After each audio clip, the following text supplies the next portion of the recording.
This episode of Bullet Heaven HD was made possible by Degica Games.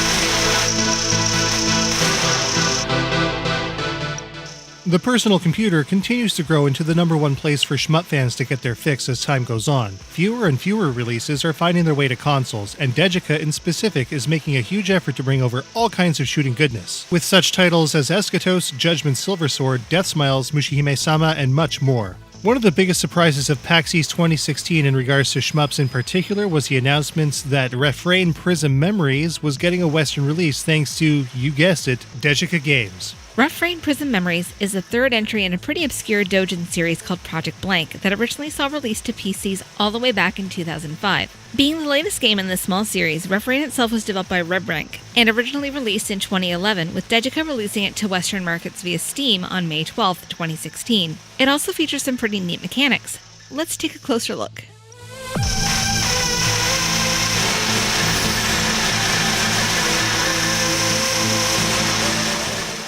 Starting out, players only have access to a single character, Miria, who pilots the Must Viper. This is your basic all-around average ship, with a fire type that is best suited for beginners. Players also have access to a tutorial stage that explains how all of the main functions of the game work. Of course, this is Bullet Heaven, so you know we've got you covered. RefRain incorporates some really neat mechanics into its traditional vertical style of play, but on a basic level, it's everything you'd expect out of a typical vertical shmup. Movement is 8-way, with multiple controllers as well as typical keyboard input supported.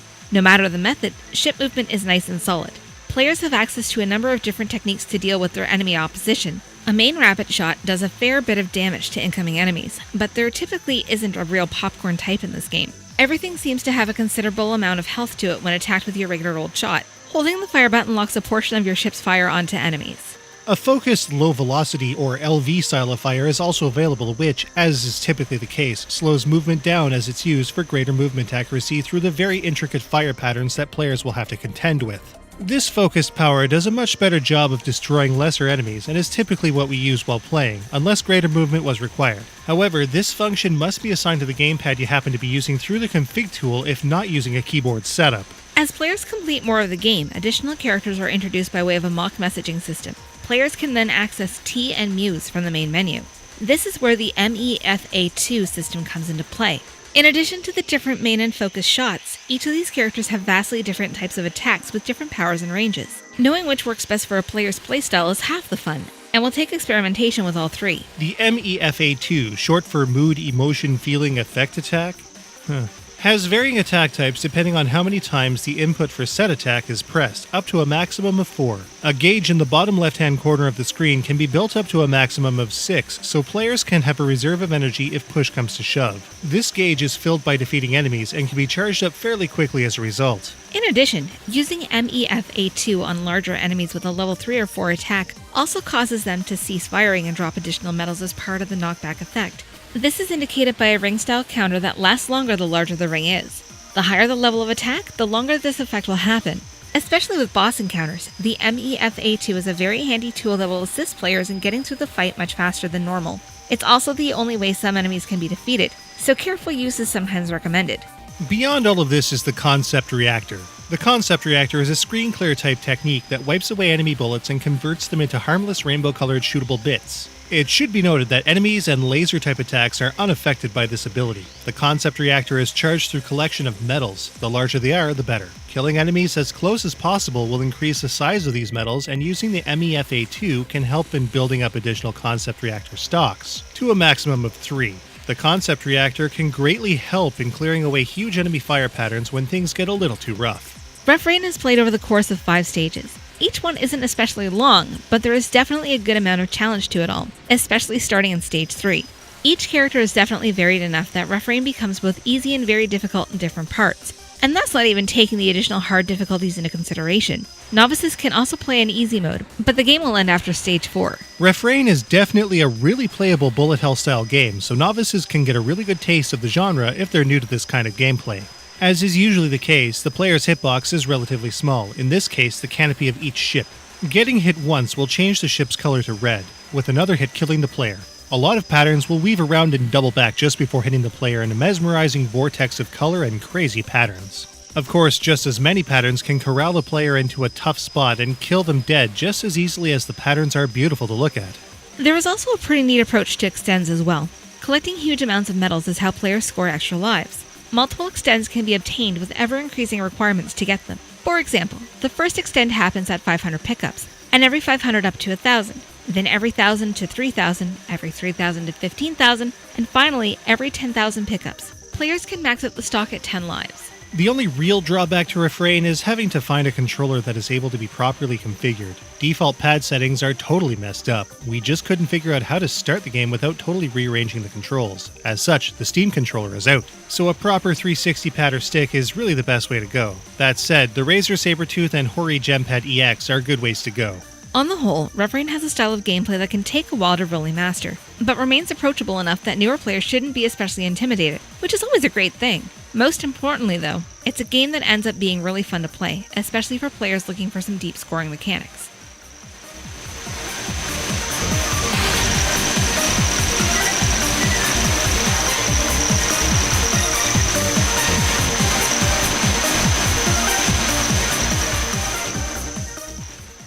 Refrain scoring is pretty straightforward with a couple of twists. Obviously, enemy destruction is going to increase the score over time, as the vast majority of other shooters tend to do.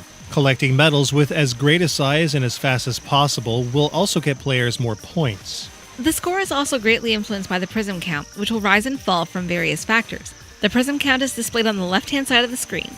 Obviously, raising the Prism Count is a high priority. Shooting and destroying targets, scoring hits on knockbacked enemies, picking up medals, and destroying bullets converted to blasty bits will do wonders for your Prism Count. Players can also decrease their Prism Count as well, especially through missed targets and dying. Throughout any given stage, some huge bonuses can be obtained as well by killing sub-bosses and stage-end bosses with as much time in the accompanied countdown as possible. The amount of hits on knockbacked enemies can really add an enormous score too, and if the enemy is defeated with an MEF-A2 attack, the score is multiplied by the level of the MEF-A2 attack that killed it. Additionally, killing off enemies before they can change their attack patterns will award a skip bonus in addition to the time bonus and on top of MEF-A2 bonus points. Huge stuff.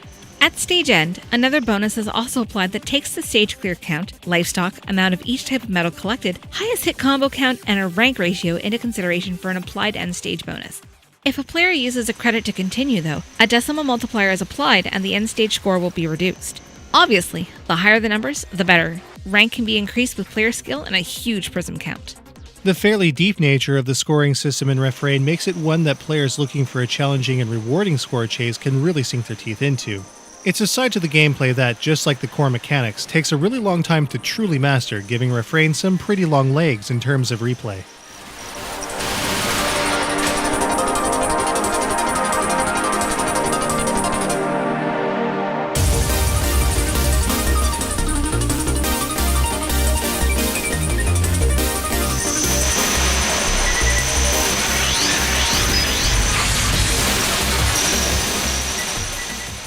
RefRain Prism Memories is not only a great playing game, but one that has quite a bit of personality to boot. It could have really been easy just to slap some menus together to get the ball rolling into the main game, but each character actually has their own unique UI and musical themes on their interface screens, which makes their respective personalities shine through.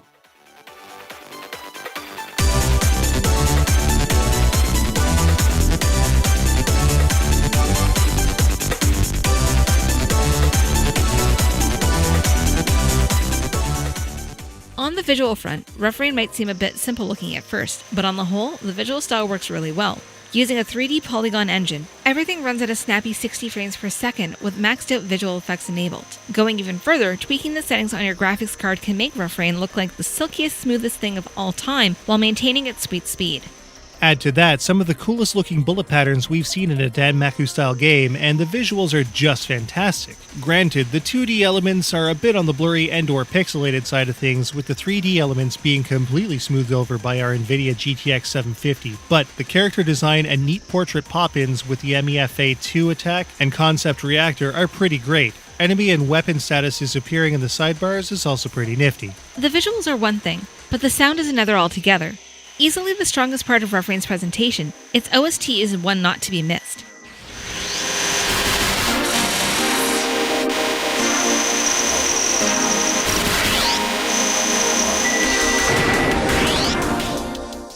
There's even an option to listen to the game's tracks in a music mode accessed in each character's interface screen. The sound effects used are also top-notch, with no effects in particular leading to much irritation. The characters' interactions with each other on the faux message boards are pretty nifty as well, and really give their personalities a more realistic dimension. It's just like lurking on a real forum, except they're not surrounded by jerks and trolls. So, just how does RefRain Prism Memories stack up?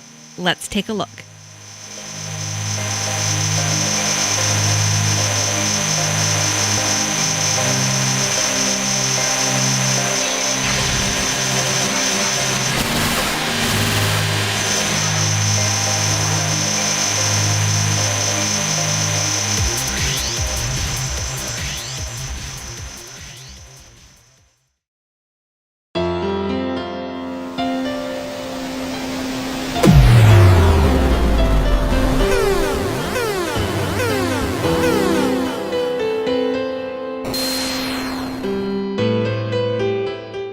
Refrain's controls are 100% spot on, but you'll definitely have to configure a gamepad that works with the game first. Once it is, RefRain handles super well all the way through. RefRain has a challenge curve that makes for a game that's as lenient or as challenging as a player needs. Easy mode doesn't give you the full stage set either, which should inspire players to get better. At 5 stages, there isn't especially much to RefRain's length, But the awesome scoring system in multiple difficulties is sure to bring players back. On the whole, the visuals to RefRain are on the simple side, but the awesome bullet patterns and cool backgrounds work really well. Unique UI to each character is a great touch as well. Not only are the sound effects spot on, the OST is pretty damn amazing as well. The super catchy tunes are non-stop. Gameplay and scoring twists make RefRain one of the more refreshing bullet hell experiences we've looked at on Bullet Heaven this series. With all kinds of neat gameplay and scoring hooks, players will definitely stay engaged throughout their time with RefRain. Degica Games has definitely served up the goods with RefRain. It's a game that has the right kind of gameplay mechanics to really spice things up for veterans while remaining approachable enough for newcomers, all with an awesome presentation. RefRain Prism Memories gets a 4.75 out of 5. You can get RefRain Prism Memories on Steam today for about $15 US.